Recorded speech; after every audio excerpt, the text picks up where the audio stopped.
Welcome back. It's the Big Blue Banter New York Giants football podcast. I'm Dan Schneier. Joined as always my co-host Nick Velato. Tonight we are recapping the Giants. What week is it, Nick? Is it 14? Week 14. Loss. Week 14 loss to the New Orleans Saints at home. A weird game, to say the least. I mean, the Giants were down 14-3 at one point, and I kind of was just like, all right, well, it's over. Let me start watching what's going on with Jacksonville, another 2-win team, and the Raiders, another 2-win team. And then the Giants kind of fought back into this game. And really the entire time, Nick, the defense did a lot of work when it comes to erasing the narrative that they've quit on this coach and they've quit on this team. A narrative I never really bought into. Again, I made the point that I think what happened in that game against the Bucs was they were down 23-0 early, really early, and they were a 2-8 team. So they quit on their situation. It wasn't, oh my God, I'm so sad they cut Daniel Jones. Let me quit. And I think we've seen that in the last 2 weeks. They fought hard on the defense. What goes on the offensive side of the ball, Nick, that's a whole nother story. I don't think that has to do with quit. I think that has to do with ineptitude. And we're going to talk a lot about that because there's one guy in charge of the offense, and I understand his job is tough when he has quarterbacks like Drew Lock, Daniel Jones, and Tommy DeVito, and tackles like Evan Neal and who was I don't even know. Was Chris Hubbard playing today? Josh Zudu. Josh Zudu. That's how little I cared. That's literally how little I cared, Nick. I wasn't even paying attention to Josh Zudu at tackle. I knew Chris Hubbard was hurt. I don't even care. I don't care, Nick.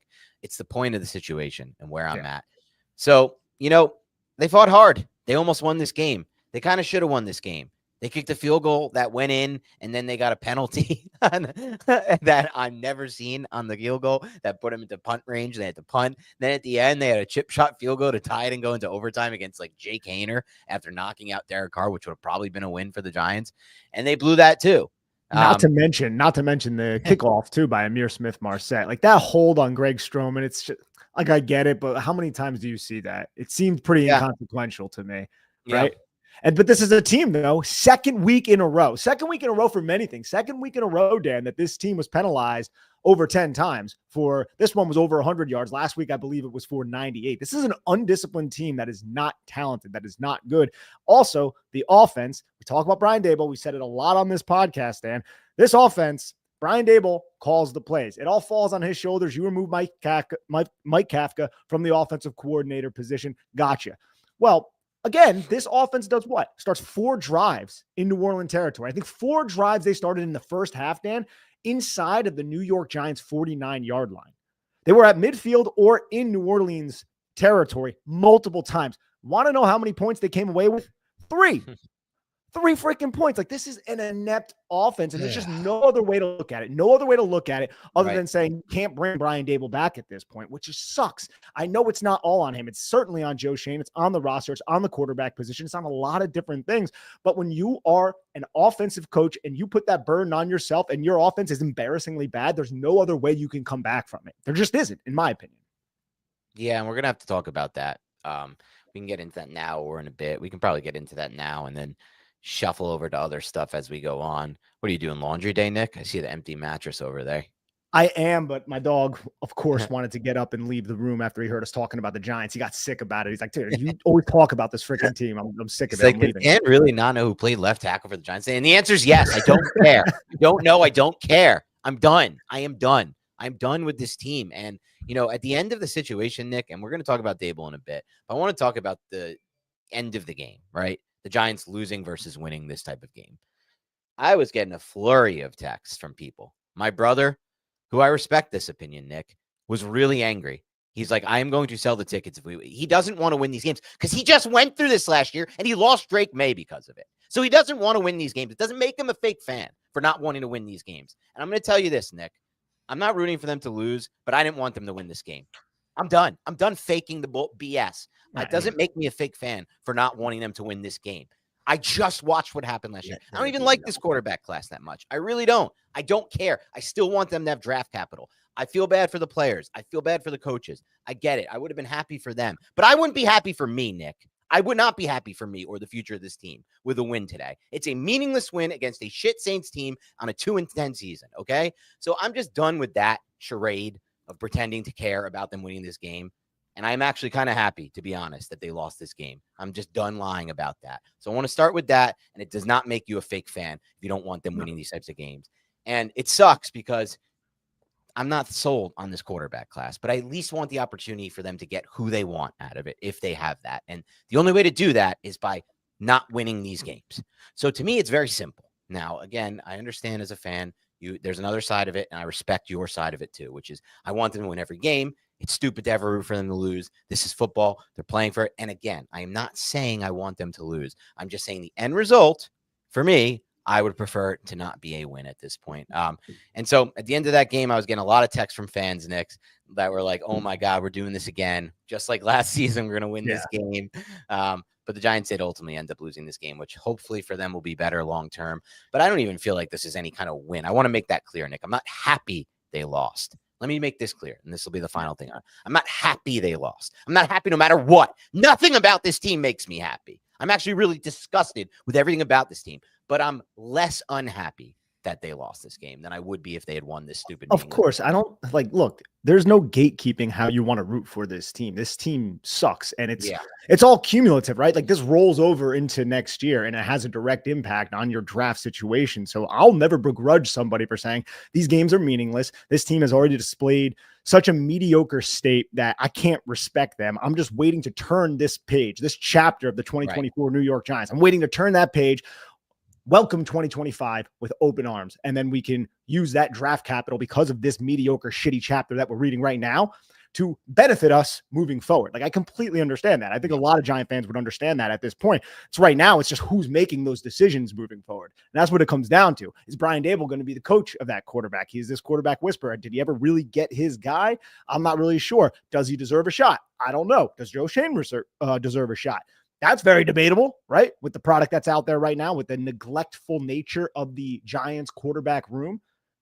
Look at a lot of these quarterbacks, man, around the league. They're much more respectable than Locke and Tommy DeVito. We're sitting here arguing about Drew Lock and Tommy DeVito. We should just start picking apart the New York Giants front office. That's the situation we're in right now after turning the page from Daniel Jones and that whole entire era.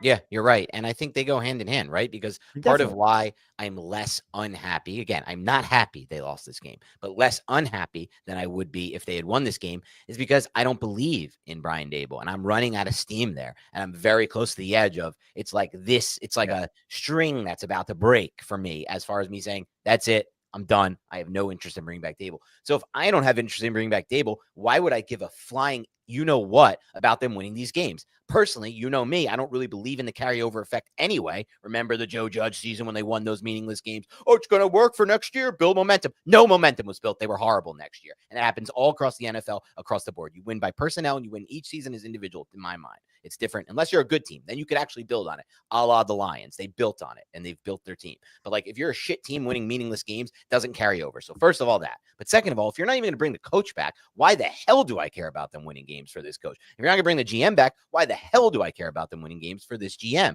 And as far as the coach goes, Nick, this is where I'm at. And I don't know how to get off this point of where I'm at, Nick. And he's horrible in game at this point. They've just gone back-to-back games with 10-plus penalties for the first time since 2018. He doesn't make good decisions, I don't think, in game management. I think his fourth down decisions are wacky. He went for it on 4th and 8 and then didn't go for it on 4th and 2. I guess he didn't want to kick it, but like, if you're playing this kind of game, a field position game, you should have just punted it in the first spot from 4th and 8 with this offense. So first of all, don't think he's great. I don't think he motivates the players that well. I mean, they play fine. They're playing hard, but it's not like this is like a guy they're playing for. He's a player's coach, and I don't totally believe in general. I'd rather be the other side of the coach anyway. If you're a good team, he, has had weird moments, I think, throughout his tenure with the media.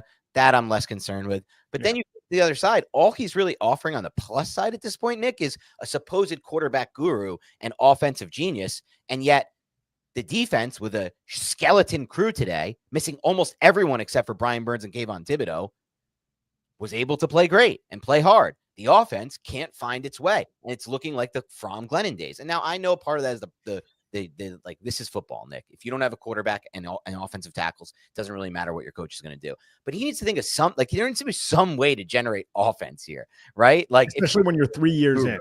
Yeah, when you're 3 years in, and these are your players that you that you picked, you and the general manager that is tied to you, which again is another conversation. The defense, we have castaways who hardly made this roster coming out and being like, yo, there might be something here in a non-man heavy scheme, a la a Trey Hawkins, who, holy crap, the Giants interception. It's crazy. I couldn't believe it, right? An underthrown pass by Derek Carr. Trey Hawkins, the third, actually high points. It comes away with an interception after Adam Schefter this morning tweeted about how embarrassing the New York Giants are and how their defense was setting record for going so long without an interception. I think it was like since 1933 when the statistic was tracked, because the Giants didn't have an interception ever since week one, Darius Muasau. So they finally get one in this game. And maybe Trey Hawkins III could be this depth piece in a more zone-oriented type of defense. I mean, I'm not sold on that, but this is a step in the right direction. He had a couple nice run containment plays at the line of scrimmage, making some tackles. He was always a very physical player. But you're right about the defense, man. I thought Darius Muasau and even Micah McFadden had a hell of a game. Both the edge rushers had solid games, and I think they only had one sack, if I'm not mistaken, and that was on like a play action rollout where Kayvon Thibodeau was essentially Brian Burns was essentially unblocked because the tight ends both like looked at each other like, oh, you guys can get him. No, you can get him. And Brian Burns was like, all right, I'm just going to run around both of you and get this sack. But regardless of the situation, man, this is a makeshift defense, bro. This is a patchwork defense, and they were able to step up and hold up, I would say a pretty bad Saints team in check and give the Giants an opportunity to at least compete in this game. And the Giants offense, again, just kept shitting all over themselves. 4 drives around midfield, 3 points. That's inexcusable. Especially with, you would imagine a quarterback like Drew Lock, who just last year, and I know it was in a different system, a better infrastructure around him, was able to beat a team like the Philadelphia Eagles. Right. So like this, Drew Lock's not a good quarterback. He's not, but you should be able to do more than just this. And also, it's the drop passes too. How many drop passes did we have in this game? Like 4 or 5? Tracy had a couple. I don't know who else had them. Tracy had, I think, 2 or 3. I think Neighbors had 1. It's just, it's collective at this point. And I don't think it's, again, I think you opened the show saying this, and it's a good point. This isn't that the Giants are just quitting on the coach. I don't get that vibe. It's just, they're not competing right now because they're not good, which seems to be something that you would say, well, they're not quitting, then we should keep Daboll. But I'm still like, no, I don't think you can with this type of offensive output. Yeah, because I'm looking at it like this, Nick. It's like you're the point you brought up was so good about all those drives around the 50 and no points out of it.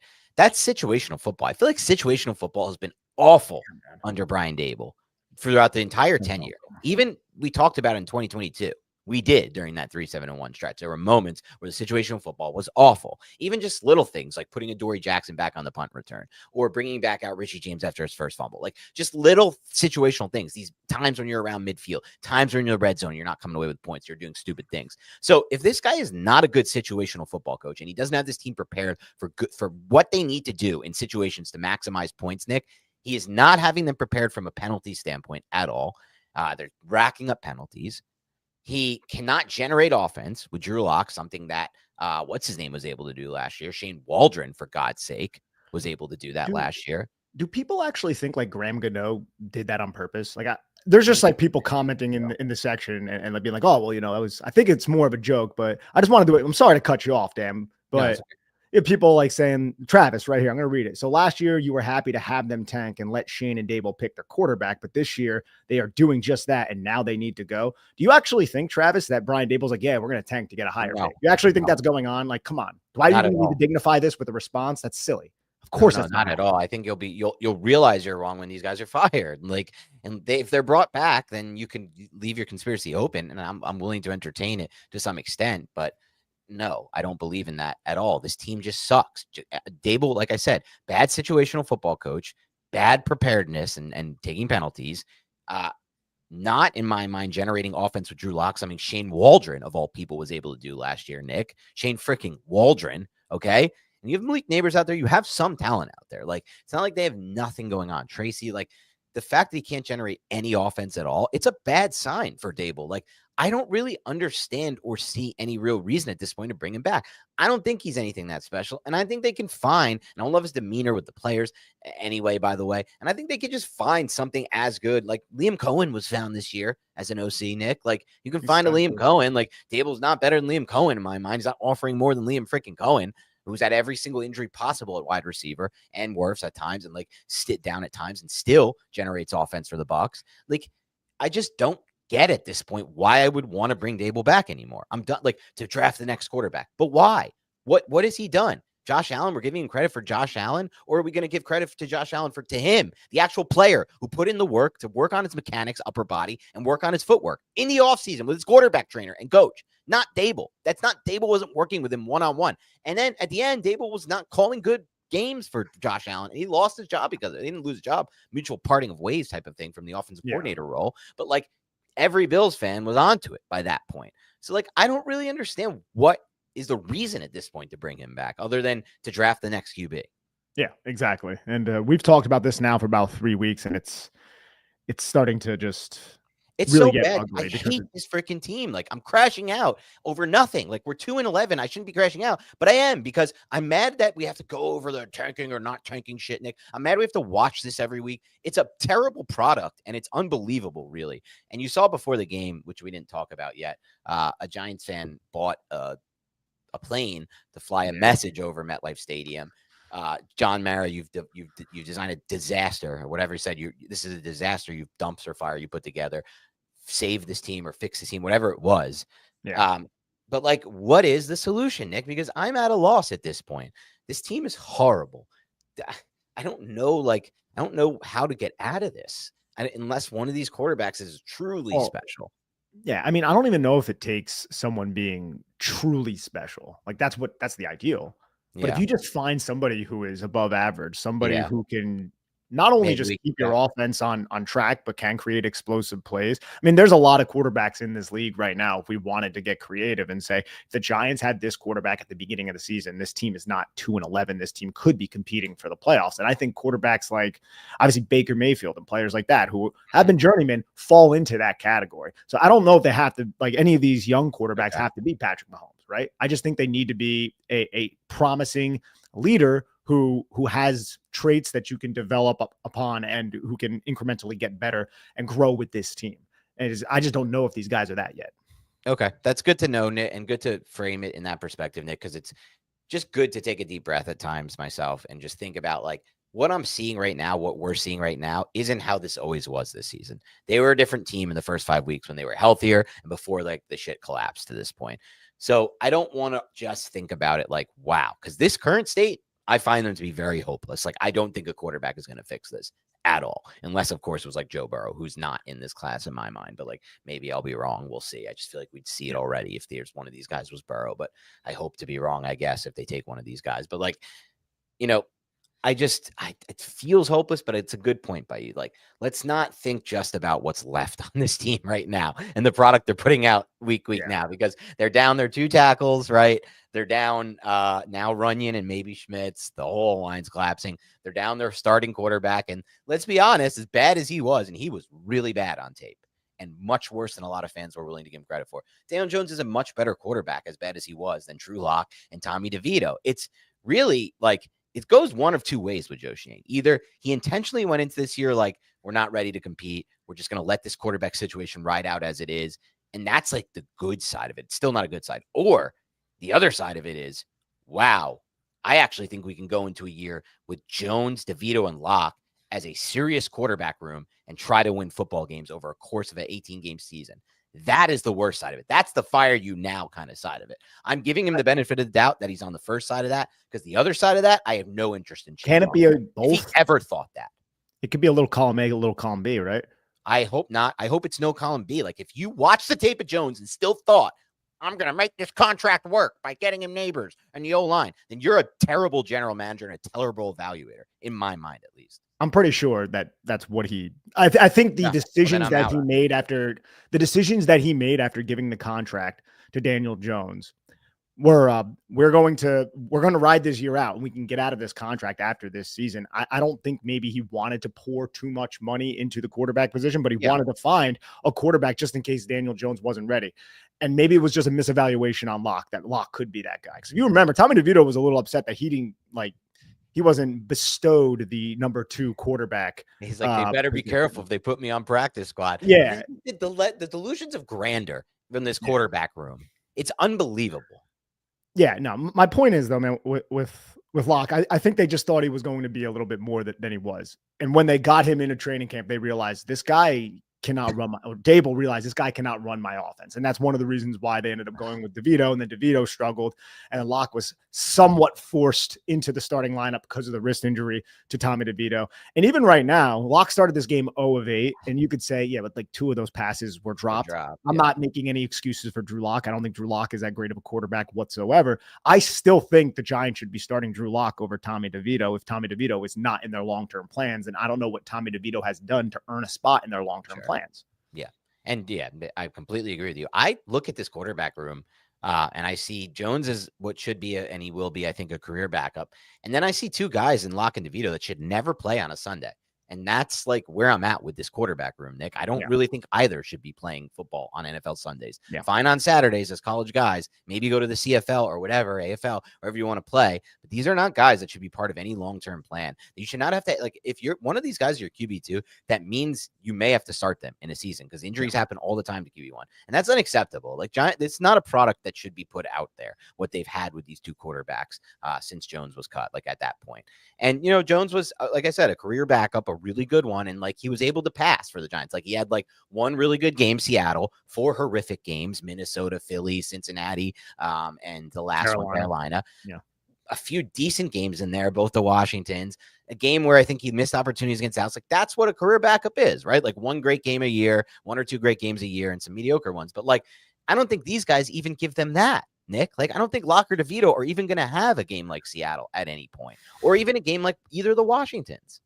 Yeah, it's hard to say right now. And then with the offensive line as beat up as it is, that's going to exacerbate the issues that Locke already has, where it's like, oh, the first read isn't there. Well, I'm going to try to like run and use my legs. And that's something that he was a plus at. And then there was that 3rd down play where it's like, dude, the first down's right there. Had to run straight. Dude, right when he went lateral, I was like, oh, Drew, what are you like doing? Later in the game, he like put his body out there and took a crushing hit. So like, it felt like that was like, he went lateral to avoid a hit, but then he took one later and I don't even know what's going on. I don't think it was to avoid a hit. Maybe he thought he was athletic enough to outrun like a 23-year-old quarterback who had leverage on him, which is just not going to happen. Laterally. That was unbelievable.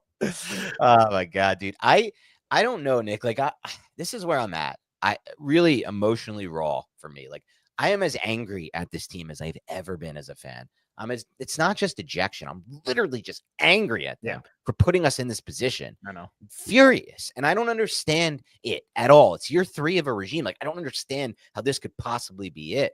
All those people who told me about this, like, they were right. Like, they are right about this team. If you're at this point, like the Sals and all the people who were like, we got to get rid of this guy before the year. If you're at this point, you know something went really awfully wrong. And I just can't believe it, Nick. I don't know, man. I've always felt like there's some optimism. And if I'm being honest, I don't feel very optimistic at all right now about the future. It's hard to be optimistic. And I've been trying to find reasons to be optimistic. And now this is not where I'm at, right? I am just as pessimistic as you are, but I think there are reasons to at least be like, going forward, the Giants aren't in cap hell.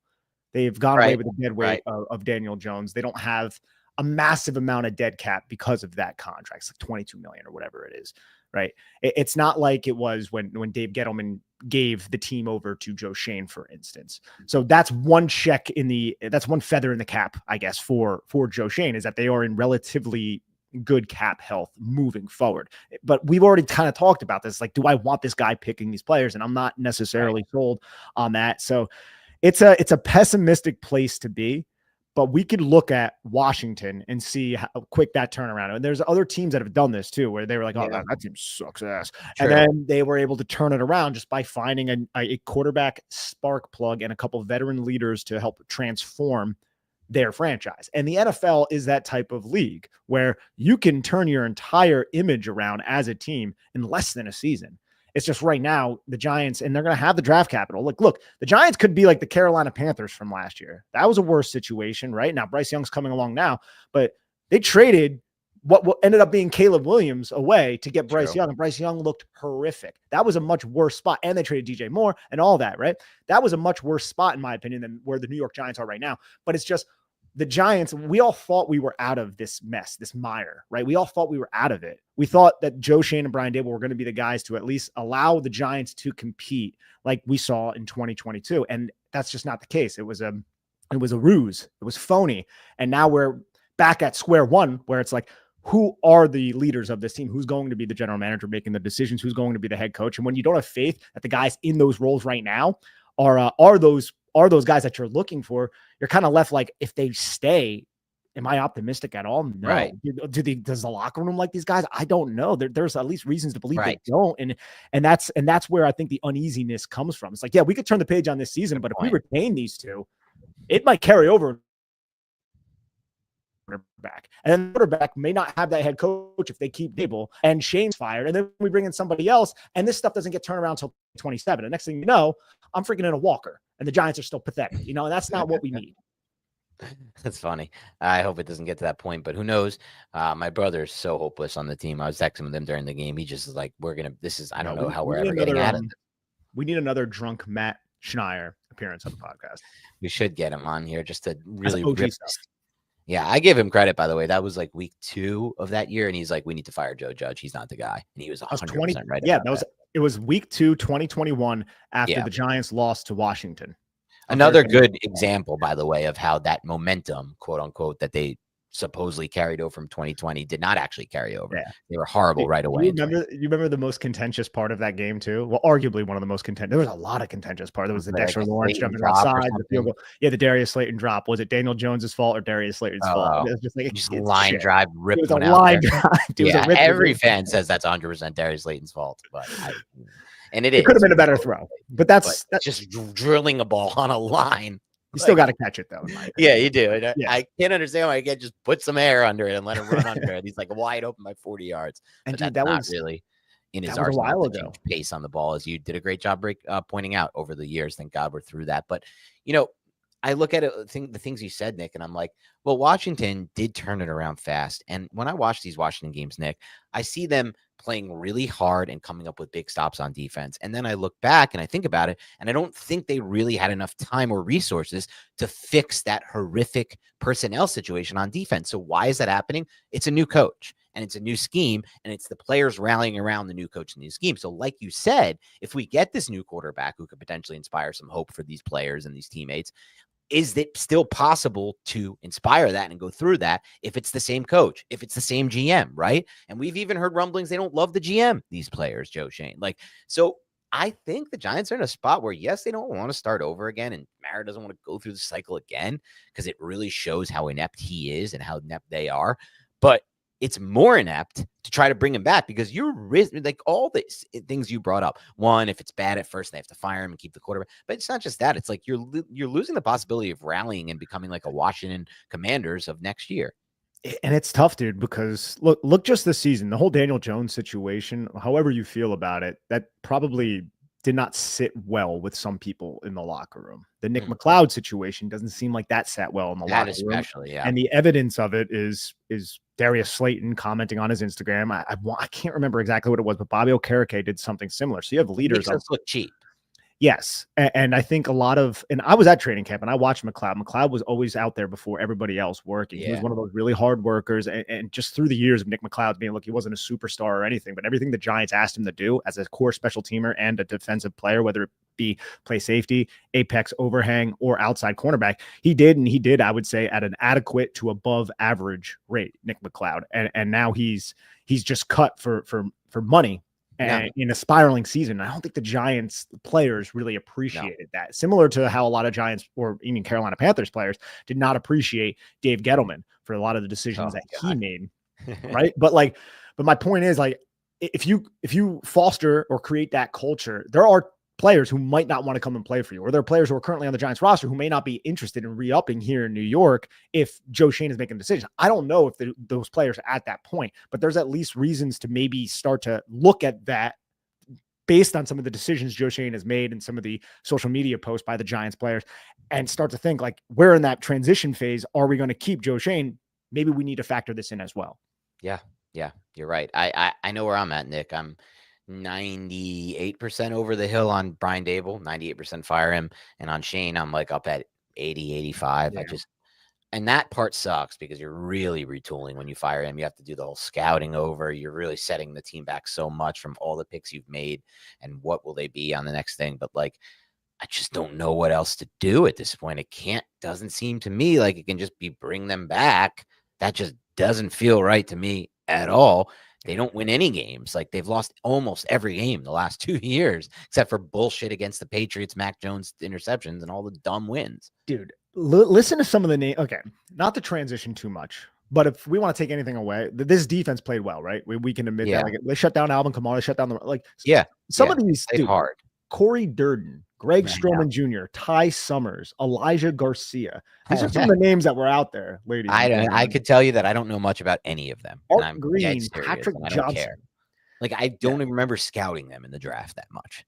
Well, some of these guys were undrafted free agents who were just on practice squads of other teams that the Giants just claimed because they're so injured. Like, they lost Bobby Okereke, Deontay Banks, Dexter Lawrence. Like, they are down bad on personnel. The skeleton crew on defense. It was. Yet the defense outshine the offense. Exactly. Yet the defense what still does that say for Brian Daboll? Doesn't say anything well. It does not, man. And you could see it. Like, you've mentioned this throughout the year, but I can't, like, Neighbor's body language in this game. It didn't affect him. He still made that huge play to almost help them win the game when he caught that back shoulder and rose and made a sick play. He's still going to give you those snaps. But, like, after the one that sailed over his head near the sideline, like, I was watching him. He was just like I saw like a deep sigh from him as he tried to like trot back to that huddle. And it's just getting to a point where like no one wants to play on an offense and in a passing game this inept. It just brings down the whole momentum of the team. So people are commenting in the chat, and I wanted to acknowledge this. I guess after the game, Malik Neighbors was asked about the plane with the banner imploring ownership to fix the dumpster fire, and he didn't really know how to answer. And I think this is kind of putting him into an awkward position, but he just said, I ain't pay for no plane. Dude, that's an unfortunate, but he's probably like, dude, ask me about the game. I don't know anything. He probably didn't know about that, you know? Yeah. Here's the interpreter that is them saying, like, did you pay for this plane? For this? Are you that? Yeah, I'm frustrated, but I didn't pay for no damn plane. What are you I ain't paying for no plane. What the hell? But it is obvious that how much disposable income do you have to pay for that? That's got to be $1,000 venture for you to run that plane, and it's not going to do it. No offense, like, it's not really going to do anything whatsoever, I don't think. No, but we're talking about it. Feel good in the moment, yes. And I respect you. If you're the fan who did that and you listen to our show, I respect it, and I'm happy you have that kind of disposable income at your, It could be somebody who also owns a plane or knows somebody who can just run it, plane business. Okay, respect. Yeah, something like that. But yeah, no, dude, it's rough right now, and I just thought we wouldn't be here at this point. A couple of years back when it seemed like there was some promise, but here we are again. But yeah, and I think, yeah, man, I don't know. Let's get to some supers. Yeah, some soups. All righty. We have Very Gooster. Thank you so much. Hi, Nick and Dan. What's left to say? If this isn't the game that should give Daboll and Shane the boot, well, insert shrug emoji, go tank. Yeah, no, I hear you, because it's like, again, we just went over it, but I don't know what they're offering right now to them moving forward. And we went over why it's not even a good idea to bring him back with the quarterback necessarily, because you have a 1-year trial. It could have to break. But from Mara's standpoint, Nick, he almost might look at it like, we fought hard. We almost won in the end. We really played hard till the end. And that is almost like a good thing for the coach, right? Like keeping his job. I'm not going to sit here and act like I know John Mara, because I don't. But I have to imagine like this type of attention and everything that's going on with the new, like, he's so frustrated. This guy takes so much pride in this, like what his father built, like what Wellington Mara built this franchise into, and right now it's so bad and they're such an embarrassment. They're the Giants are the laughing stock of the NFL. Like, that does not sit well with John Mara, and I think somebody's going to be held accountable because of that. I'm trying to, and I don't know if they're going to win another game this season. No, they're definitely not going to win another game. Like, the only one that could be winnable is the Colts, which is week 17. Richardson's going to will them to a win. He'll do something. They have the Ravens next week at home. Then they go to the Falcons, which I don't know what's going on with them. That's actually more. Yeah, they might low-key have a chance in that one. Yeah, and then the Colts. And then at the Eagles on January 5th. That one could be really annoying if the Eagles are sitting starters. And from my perspective, I'm speaking solely because I don't want the Giants winning any of these games, to be completely fair with everybody. Again, I'm not hiding it anymore. The last time the Giants won only 2 games in a season, I think, was 1974, if I'm not mistaken. They won 3 a few times. Yeah, I can't remember the last. That's a good point. Like 2 is. Was there a Cannell Grant? I thought there was a year somewhere back when I was really young watching this team with Cannell and Graham in that Cannell Graham era, where then they had to go to another quarterback. It wasn't Cannell or Graham or something. They won like 1 or 2 games, but I don't think so, man. All right. I don't remember that, and I have a list out now in front of me, and I have a 5-11 season in 1995. Okay, I was that's misremembering that. Maybe I was thinking of the Jets that one year. They went 1-15 around that time in my childhood. The Jets suck. They had a 1-win season, the New York Giants, in 1966, and then their 2-win seasons were 1974, 73, 64, and 47. Okay. Yeah, and then they had the 3-win season was 2017, 83, 76, 53, and 45. So we're in that department right now, ladies and gentlemen. Just to make you feel better, Joe Judge won more games than Brian Daboll in this season. That's how it could be ended. That's terrible. Oh, God, I hate the team so much. Same. AFC 52-53 says, and thank you so much. Thanks, guys. Not sure how you can fairly judge Daboll with the quarterbacks and offensive line he has had to work with. Not saying he doesn't deserve criticism. And that is a take that some people may have, and I do understand it. But I think a lot of the things Dan and I said throughout this podcast, you can judge despite the quarterback being an issue, like the situational play calling. Now, obviously, I always look at the quarterback position. That's the nucleus of the problem, right? That's the primary part of the problem, and all of the other issues that Daboll seemingly has, they could stem from that nucleus, right?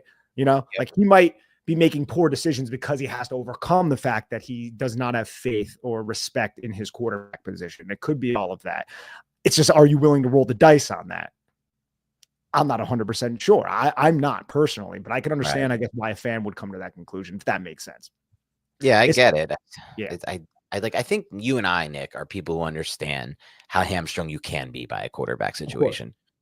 But I also think all the other things we talked about are still true with regards to the shortcomings outside of just the quarterback. Yeah. And let me say one more thing on that, Nick, before we move to the next question. We spent a lot of time trying to really hammer it home to our fan base and people that, put the time in like our listeners do, that you have to find a way to individually evaluate a quarterback outside of, it doesn't have this, he doesn't have that, it's not fair. You have to just look for it. And the way we did it was through the film. So the same thing has to apply to the coach. You have to find a way to individually evaluate him outside of his situation. And that's what we're trying to do. And for me right now, that evaluation comes up super short and super empty. Absolutely. And then also you can read into some of the comments made by players and the overall vibe of the locker room. Doesn't feel good. Does the vibe not feel good at all? No, it feels very bad. And that's independent of shitty quarterback play, albeit that could factor into it.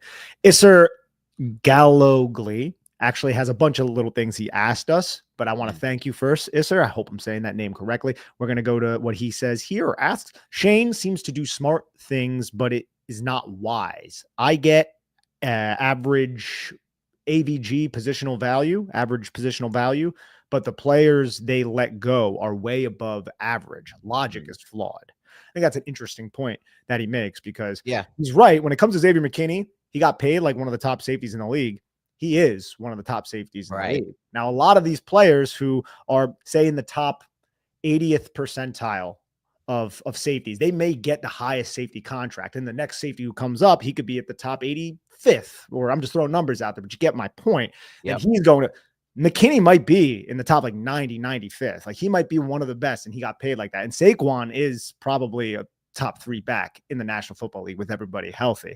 And I think that's a solid point. I still contend that the Giants were not in a position to pay these people because their team was not necessarily ready to compete. And allocating those funds towards the offensive line and other positions, I think, was the wise decision at the time. Obviously, it did not work out. Dan, do you have any takes on that?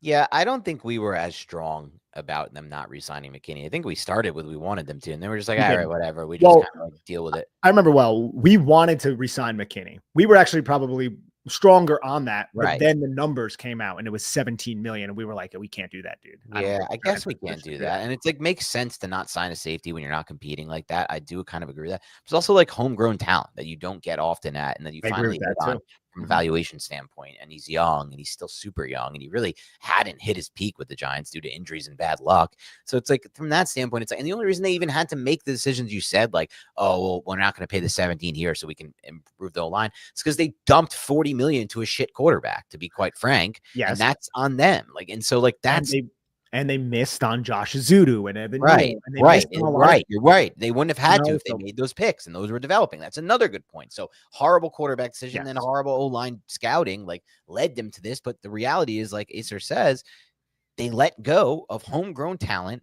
Yes. That's and even I've like doubled back myself on the Barkley stuff too, dude, because I think about it now and I'm like, and I'm not fully there because I still would never want to like pay running backs, like aging running backs on a bad team. Cause like obviously part of this is that he's joined Jeff Stoutland and that offensive line with just studs everywhere across the board and a good infrastructure. But like, if they just signed him, like who cares, right? Like it's a cap hit, but like what do we care? Like at least he's a homegrown leader talent that like in what the hell do we really care about the cap? Like we're not in a position right now where we're pinching pennies on the cap. Joe Schoen was pinching pennies on the cap, Nick, but that's because he wanted to get healthy for future years. He could have front loaded, he could have turned deals around and moved cap around. Like ultimately, like and again, like I'm not too mad about it because I don't really think Barkley would have helped us win games this year. Like he would have, but like that doesn't mean anything. We're not going to the playoffs or Super Bowl. But just like all this stuff, man, I don't know. Barkley was here for what, 5 years, and the Giants 6 years, 6 years, and they made the playoffs once. Right. So like, look, I get it, and he's a phenomenal talent, and I'm happy that he's having success. But I see a lot of like national figures taking shots at the Giants, and the Giants deserve to take shots. Like I'm not saying they don't, but I don't know if that's the primary reason, just because he's having such massive success in Philadelphia. I understand why one would think that, but I'm not really there because I understand that he's with AJ Brown and Devonta Smith and Jalen Hurts, a mobile quarterback with the best offensive line coach. That's an elite situation for a running back to fall into. Yeah. The Giants are not. The Giants are not. And yet they were still able to be at least somewhat respectable throughout this season with Tyrone Tracy Jr., a guy they drafted in the 5th round. Right. Yep. Good point. Yes, sir. Again, D-line played with a lot of heart. Oh, yeah. Some nice TFLs. Absolutely. The Giants were selling out to stop the run whenever they were in too high. And you could see it. Every time it was like shotgun. And if the quarterback went into the mesh point, you saw the linebackers just go. I'm surprised you didn't see more quick play action. Now, you saw that a little bit and a lot of move the pocket from Derek Carr and that play action misdirection with a tight end would chip Brian Burns and then release out. They were able to move the football in that first touchdown drive adequately. But I thought the Giants were selling out to stop the run without Dexter Lawrence there. And if you put a lot of tape out there like that, it's going to probably get exposed unless some of these players continue to step up. I'm low-key excited to get to the All-22 to see how some of these guys that I don't really know too much about played, because just off the broadcast, it did seem like it was better than expected. Yeah. I wish I could share that excitement. I don't, unfortunately. Yes, sir. Thank you so much again. Said Dave's give no discipline, sloppy, missed tackles, and penalties. Yeah. That's part of the problem with Dave's. Yeah, I mean, like I said, first time since 2018, back-to-back 10+ penalties. And I do want to credit Micah McFadden as well. I think he had 5 tackles for loss in this game, which was impressive. Yeah, I had it in front of me before. It was crazy. Double-digit tackles. He was everywhere, dude. Yeah. And it's kind of been like that all season. If there's anything, had a really good year. Anything positive to take away from 2024, and we saw this a little bit in 2023, although the missed tackles were still an issue, is the development of Micah McFadden. Because Micah McFadden, once Bobby Okereke is gone, I think Micah McFadden's going to step in and he's going to be a valuable piece to this defense. And maybe the Giants will actually resign him and it could be a homegrown player. Right. Yes, sir. Again, thank you so much. Bellinger got catches. Malik, yards after the catch. Finally. Yes, they did. Both of them. Bellinger looked solid in his role out there on offense whenever Drew Lock did target him. And then we have SPP Williams. Thank you so much. SPP Williams says, considering how much effort everyone seemed to play today and how little after Jones went, were they all bought into Jones as franchise quarterback? No, I mean, look, if this team was bought into him as a franchise quarterback, they have much bigger problems. I'm just going to be honest with the situation. I mean, the guy was 22, 44, and 1 as a starter and 3 and 13 in his last 16 starts with 10 touchdown passes in 16 games. Let's call a spade for once in our lives there. And like the effort thing to me, Nick, I just don't buy it. Like no effort against the Bucs. They had effort this week. They had effort against the Cowboys. So they quit for 1 week essentially and then went away from the quit. Like it doesn't make sense. But the reality is the Bucs just beat their ass. The Bucs are a better team. They went up 23-0. And do I think the Giants may have shown some quit after going down 23 or 30-0? Yes, potentially, because they're 2-8 and they're down 30-0. And that's a reality of teams that are 2-8, down 30-0 in any season. If their quarterback they believed in was cut or whatever stupid situation arise, like to believe, like it's just crazy, dude. It's crazy that we're still answering that question. Can we move on from that for God's sake? Hey, man, I get it. Like, I don't think it was just, Daniel Jones is gone, so we're just going to quit on the team. But I think it was a feeling of dejection or a feeling of I think I'm going to cut out. Do you got me right now, Dan? You cut out. Yeah. Do you hear me now? I hear you. I don't see you. Yeah. Let me leave. Okay.